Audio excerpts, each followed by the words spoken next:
First blood. Enemy double kill. Enemy triple kill.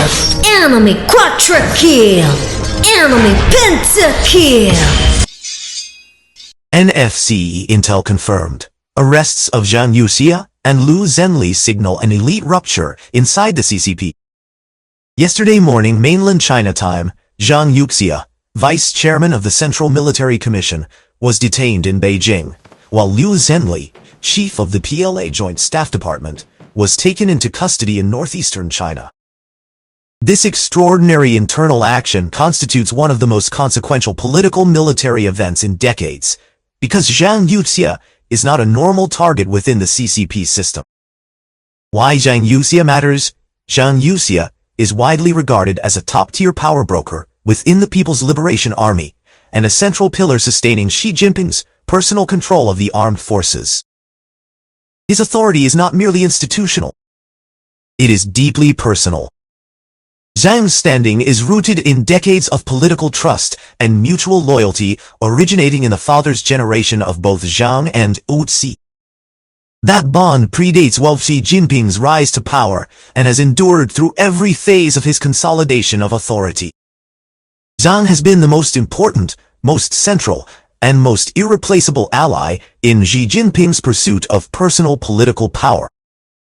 It is no exaggeration to state that, within a Yi's internal hierarchy of trust, Zhang ranked second only to himself, and Yi's own brother, even above Xi's wife, Peng Luoyan, and his brother-in-law, Peng Lai. Under the governing logic of Yi's rule until now, no corruption allegation or personal misconduct would have justified action against Zhang Gao. Even if Zhang had plundered half the country, Wu would not have moved against him, because removing Zhang risked destabilizing the very system that secures SE's power. The true reason NFSC intelligence points to a single decisive explanation for the arrests of Zhang Yuxia and Liu Zhenli. Their alignment changed. Put plainly, it involved collusion with the United States, betrayal of Xi Jinping, and defection from the CCP camp. In authoritarian systems, loyalty, not legality, is the ultimate red line. Once that line is crossed, even the most trusted enforcer becomes an existential threat. Strategic significance for U.S. audiences. The implications are immediate and profound. First, elite cohesion is collapsing. Action against a high-trust military pillar signals fear at the top, not confidence.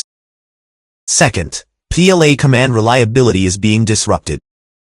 Arrests and purges at the summit produce paralysis, mistrust, and risk avoidance across sensitive operational and security chains.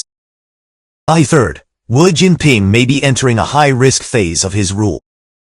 When a dictator targets someone this close, it reflects a shift from governance to regime survival behavior, a pattern historically associated with intensified repression at home and unpredictable external signaling.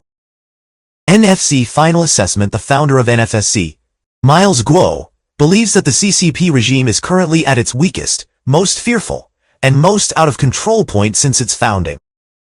Core factions within the PLA are consumed by mutual suspicion, senior leadership is engaged in internal purges, and the system itself is showing signs of comprehensive structural breakdown.